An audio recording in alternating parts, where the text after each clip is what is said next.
Hi, my name is Stephen Tronichek, and I'm with HorrOrigins.com. HorrOrigins is a website where you can find articles, reviews, and interviews. We also run our very own film festival and screenplay competition. Today, I'm talking with Patrick Ray, an independent horror director of films such as I Am Lisa and Arbor Demon. Thank you for being here. Thank you for having me. Yeah, happy to. So, I typically start these things out talking about what got you into the horror genre. So, what got you in? You know, I was growing up. I was a kid in the '80s, so I was around, the Nightmare on Elm Street craze, but I was a little kid, and it was just one of those things where my parents were like, "I don't want you watching any of these movies," and so then I was like, "Well, I wonder why." So then immediately I became interested in the horror genre because it was considered like forbidden, you know. Hmm. So I remember specifically, I think Nightmare on Elm Street 3 was playing on some channel, and I had one of those TVs with a dial, and of course my parents thought I was watching Nickelodeon, and I was secretly watching Freddy. And then when they would come up the stairs, I'd switch it back to Nickelodeon. So it's just one of those things where that kind of planted the seed, and I started getting into Fangoria magazine. I think I bought my first Fangoria magazine when I was 11, and kind of went from there. So Yeah, I I just always mean, I've just always been obsessed with it, and like it's my favorite genre. Some people are like, "Well, do you make horror movies because they're easier to make on a low budget?" And I'm like, "No, I just really it's my whenever there's a new horror movie in the theater, I go check it out no matter what it is." So yeah, no, I it's just been my favorite genre. yeah, I had a similar experience where it's like, them putting a rule on it makes it more interesting. So it's Right. If like, my parents, let's take a it's like, look. Yeah. yeah, it's like it almost was. It was counter to what they were going for, And it was like whenever I would, I lived in a small town in Nebraska, and I could just go into the video store and rent whatever movies I wanted. And they just knew who I was. My dad ran the newspaper, and so they're like, "Oh, it's that Ray kid," and I would be like, "Hey, I'm gonna rent, a stack of horror movies," and they never questioned it, and so that was maybe a good thing about growing up in a small town. And this would have been the early '90s when I was just going to the video store renting whatever I wanted. But yeah. That was great. So I noticed you tend to edit your films, which is impressive because I've tried to edit my own films and it is so bad. Right. um, I and think people, yeah, I think people don't realize how much work it is. you know, and it's a lonely, lonely process. I right, mean, right. the main reason I do it, first of all, I love editing. It's like putting together a puzzle. Yeah, yeah. But I always tell people making a movie, it's like putting together a puzzle, but you have to create the pieces of the puzzle first. I mean, part of it is flat out efficiency because I was on set. I know which takes I liked. You know what I'm saying? Like I know if I do 3 or 4 takes and I'm like, we nailed it on the fourth take, I know immediately that that's the one that I kind of want to go to. So, so the movies don't take a year to edit. It takes me, a lot less time. And I shot a movie, I shot a feature in June, and I'm editing it right now.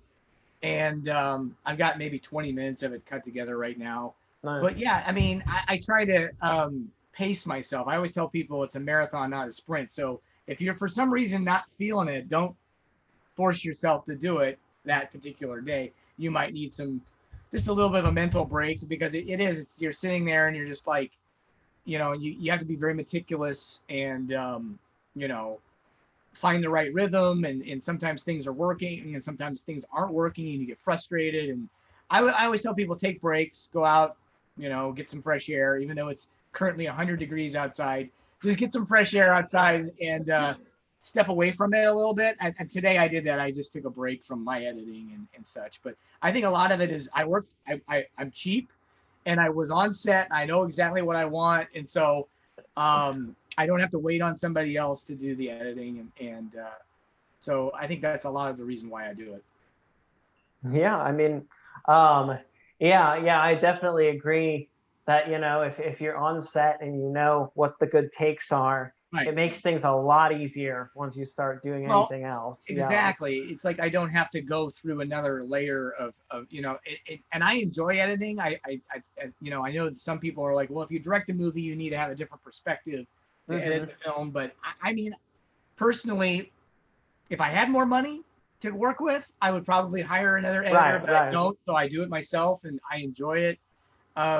And I just, I work on my own time. Like I said, I don't have a deadline, so I can just work on it when I have time and enjoy myself. And I remember where everything is, in terms of like, I'm like, well, where is that insert shot? Oh, we did that on day 4, and I can go immediately to that,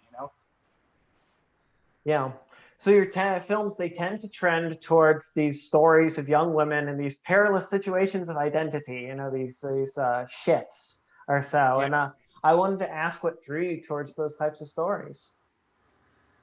Well, for me, like I look at the movies that I liked as a kid, and that they all had female protagonists. I mean, you look at something like even Terminator or Terminator 2 or Aliens, or even like the original Nightmare on Elm Street or Friday the 13th. People always are like, well, slasher movies or even the horror genre tends to lean to being misogynist. I disagree. I feel like women are empowered in horror movies in many ways, and they always are the last survivors. And so yeah, I tend to lean towards having female leads in my stories, and I just find it more interesting. I feel like the audience, I think it's important to reach a female audience in horror. And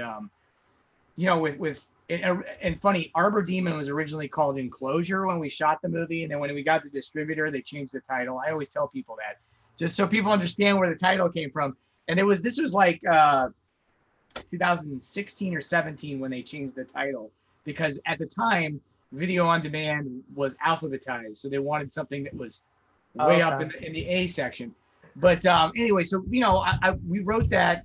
Michelle Davidson and I were co-writers on that film. And, we wanted it to be, originally we wanted to shoot it in the Ozarks, actually. But because of the way the financing came together, we shot it in Charleston, South Carolina. Okay. And I just wanted, I was going through, I was writing it at the time that my wife was pregnant with our first child. So a lot of those ideas were kind of seeping into me. And so, yeah, and Michelle co-writes a lot of stuff with me. And I think it's great that she brings a very different perspective to the stories that I bring and stuff. But yeah, no, I think that I'll continue. The one I just finished, all female leads, again. So I just think that that's just where I lean towards, and I feel comfortable doing movies like that. So yeah, absolutely. Speaking of, you've got some great casts, including Fiona Dourif in Arbor Demon. She's very good in that. And I just wanted to ask about what are the unique challenges to making, a horror film, especially a low budget horror film with actors, or working with actors on a low budget horror film, and how do you work through them with your actors? Arbor Demon and I Am Lisa were unique in the sense that I had these really short schedules. I think we shot at the time when it was called Enclosure, we shot it the whole movie in 12 days.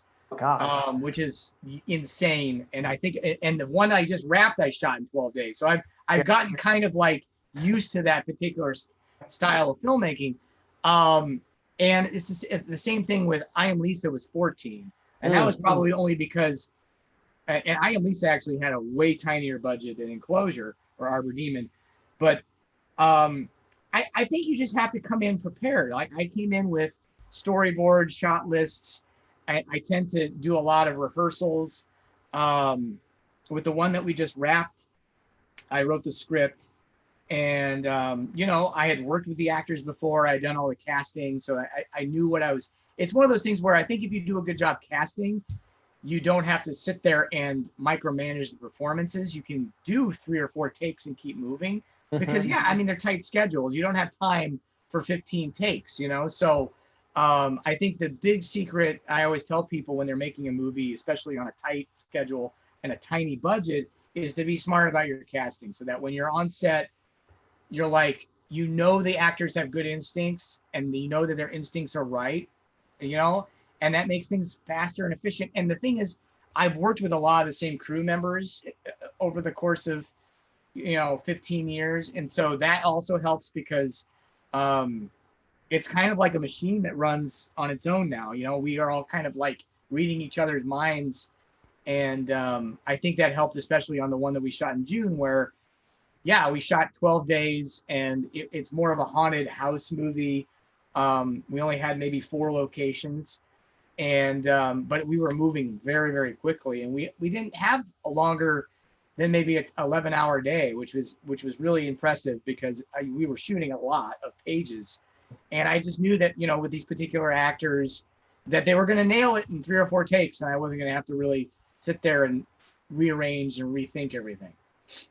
Yeah, it's really nice whenever on set you're shooting with actors and you're shooting a lot of stuff, and yet you can still keep the schedule together like that. I think that's one of the best feelings in the world. Right. And then with exactly. And then with I Am Lisa, it was one of those things where I found a bunch of locations that were relatively close to me. So it was like one of those things where, especially since we basically had a different location every day of shooting. We never really did that many company moves, but we were like, okay, this specific day we're at a body shop, and this specific day we're at a movie theater. But I tried to keep everything relatively close so that we didn't have a lot of travel, and that people could get from point A to point B pretty quickly. I know there was one day where we shot in a movie theater, and then we had to go shoot at an apartment. Well, and then we had to shoot in a park at night. And I tried to make it so that everything was within 5 minutes of each other, so that when we were doing a company move with the crew, we weren't like, people were like, oh, it's 45 minutes from point A to point B. And then, I could actually send people over there early if I had a schedule and all that kind of thing. Yeah, just vital stuff. So right. I like practical effects, especially practical effects on low budget sets. Sure. And I wanted to ask about your recommendations on working with them, especially with stuff like I Am Lisa, where there are such practical effects are a big part, or even Arbor Demon. There's a great practical creature thing going on at the end, which is just incredible. Yeah, so I always tell people make sure you schedule enough time for them because they take a lot of time. So with I Am Lisa, it was one of those things where I think the full makeup for her character, and obviously we didn't have the budget. We shot the whole thing under $100,000, like from start to finish. Like, I actually think the shooting budget was closer to 75,000. And so I knew that we didn't have obviously the Rick Baker, Rob Bottin makeup effects for the werewolf. So we had to come up with some appliances that I knew we could do in relatively quick amount of time. But that stuff still takes hours and hours. So it's like I'm thinking in terms of what can I be shooting while the makeup effects guy is working on the actor. So it's all about scheduling and making sure that the makeup guy has enough time. He might have to bring in a couple extra hands, like with the film we just wrapped. There was the second to last day of shooting, we had ghost makeup, we had a squib, we had a whole bunch of like we had knife wounds. So they kind of had to spread it out, and he had another set of hands. So I always just tell people, ask your makeup guy flat out, how many hours is this going to take? And then factor that into your day. I think the makeup effects on the creature in Arbor Demon, that was ridiculous. It took forever. And I mean, you can see why. But she and I, the makeup artist and I, Megan Arford and I, were meeting a good 3 or 4 weeks in advance, trying to kind of get everything planned out exactly how the thing was going to look, so that she had plenty of time to get that done, so that when we were on set, she knew exactly what to do. And I had storyboarded that movie very carefully, and so that everybody could kind of see what we were doing visually. I mean, my drawings aren't great, but they're very helpful in terms of like everybody. I'm like, this is the shot we're doing here. This is the shot we're doing here. So that there's a little bit of a roadmap for everybody,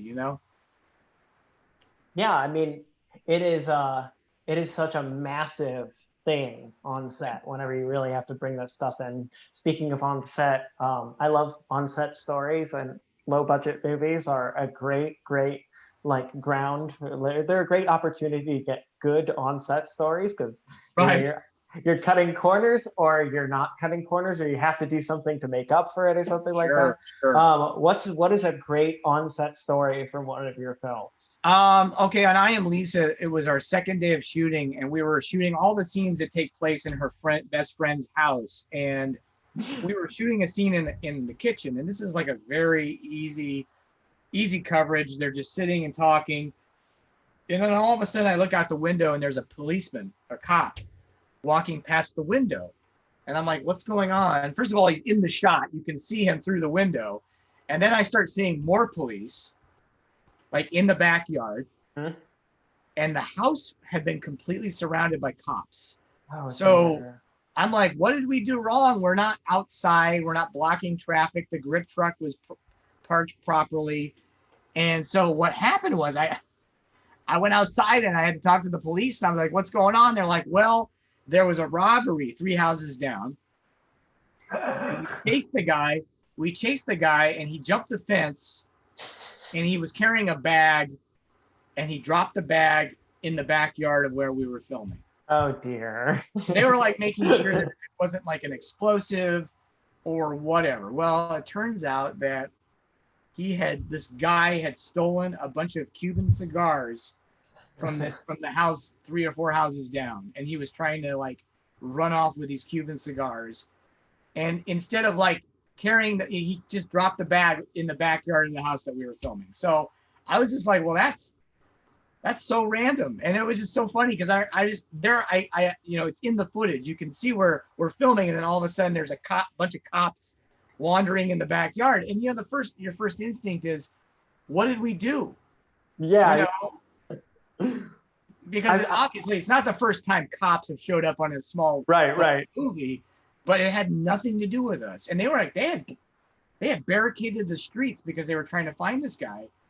And anyway, it was a funny story. And it worked out. The guy was like, hey, do you need a cop car? I'm like, actually, yes, but not today. So, it was a very weird, random story.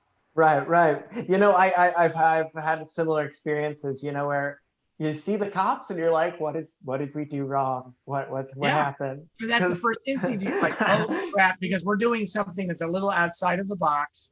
Right. And, but it was one of those things where, because we actually filmed in a police station for the movie. And so like, I'm like, well, this is random. Like, we're not shooting in a police station until the second week of principal photography. We're just filming a boring scene inside of a kitchen. Like, it's not even that interesting. And so, all of a sudden the cops show up and, So there's a bit of a self-referential streak to your films, especially in I Am Lisa. There's a scene in a movie theater with The Last Man on Earth. And I just wanted to ask about your approach towards integrating other works within your own works. Well, the guy who wrote I Am Lisa, that was his first date movie, I believe, with his now wife. Okay. And it was at that theater. So he was like, and Last Man on Earth is public domain. Yeah. So we just made it happen. I try, like, my big influences are probably Carpenter and the synth score in what was it? The synth score in I Am Lisa. I was like, are we doing Carpenter stuff now? Well, I think that it was funny because when I talked to the composer on that, I said I wanted a kind of a retro vibe for the score without being too heavy-handed with it. It's a hard balance because I didn't feel like a normal symphonic score would work for that movie as well. Like that worked a little bit better for Arbor Demon, but I felt like this movie required a little bit more of a kind of a retro vibe anyway that we were going for. So I think it worked. But yeah, Spielberg has obviously been an influence. I know when we were shooting Arbor Demon, I kept saying like, oh, this is very Jurassic Park here. And this is very, but yeah, I mean, I think there's always going to be a little bit of a wink to other movies and stuff. I mean, did you see the new Fear Street movie? Oh, yeah. The very first scene of that first one it was very much like the movie Scream. You could tell that they, that they had a very, they had some admiration for that movie. So. And I love seeing like people kind of quote and adapt and, comment and work around things like that. Cause it just, I mean, it makes a richer text most of the Well, time. and the title I Am Lisa came from because Last Man on Earth is based on I Am Legend. So we were like, let's call the movie I Am Lisa, even though obviously we're not, the movie itself is not referencing that, but I thought that was that was an interesting title because that movie had a different title when it was, when we were first starting on it.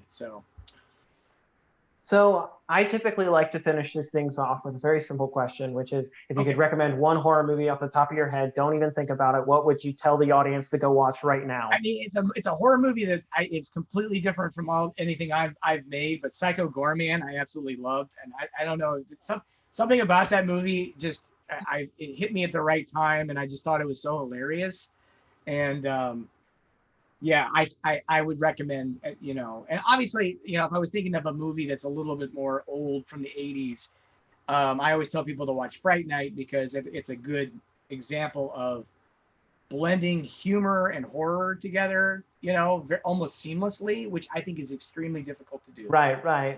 Well, Fright Night is incredible. I love Fright Night. I love who plays the lead vampire in that film? Chris He's Sarandon? so good. Yeah. He's so good in that, and I really like the remake of Fright Night as well. I liked it too.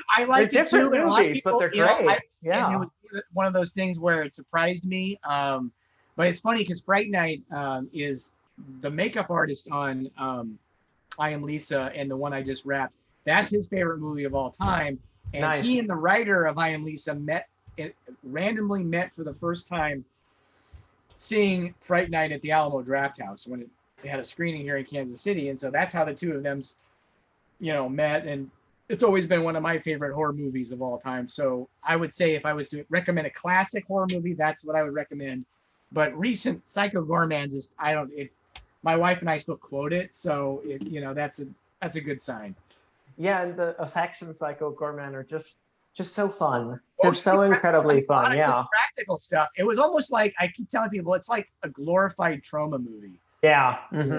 Which, that being said, I think we're about to get a glorified trauma movie in like a week or so, like a literal glorified trauma movie, because James Gunn is doing his thing over there, which I'm excited to see. I'm excited to see what happens whenever trauma with heart and stuff like that happens on the big screen. Yeah, totally. Because I really do love Romeo and Juliet. That has a bit of heart to it. Yeah, I know. I think a little nasty, but yeah, it's good to see a guy who went from trauma. Right. Now he's got hundreds of millions of dollars at his disposal, making cool stuff. So someday. Someday. All right. Well, before we wrap up, where can people find you? Online, Twitter, Instagram, I'm on anything Facebook. like that? I'm on Facebook, Patrick Ray, REA, and then I'm on Instagram. I think I'm maxed right now on Facebook, but then I have a director page that you can also like, just a filmmaker page. And then Instagram is, I think, Patrick M. Ray. I'm on Twitter as Patrick M. Ray. So yeah, just check me out. Most of my films now are on Vudu or Amazon or iTunes or I think Paramount Plus has Arbor Demon. They just added it, and then I think I Am Lisa is still in the Redbox, but it's also on Redbox on demand, so you can check it out there. And then I've got some of my short films out there as well, playing festivals and such. So yeah. Excellent. Awesome. Yet again, I've been Stephen Thronicek. You can find me on Twitter at STRONICEK. And I've been for HorrOrigins.com. And remember, HorrOrigins is a website where you can find articles, reviews, and interviews. And we also run our own film festival and screenplay competition. I've been talking to Patrick Ray, and thank you so much again. Thank you for having me. All right.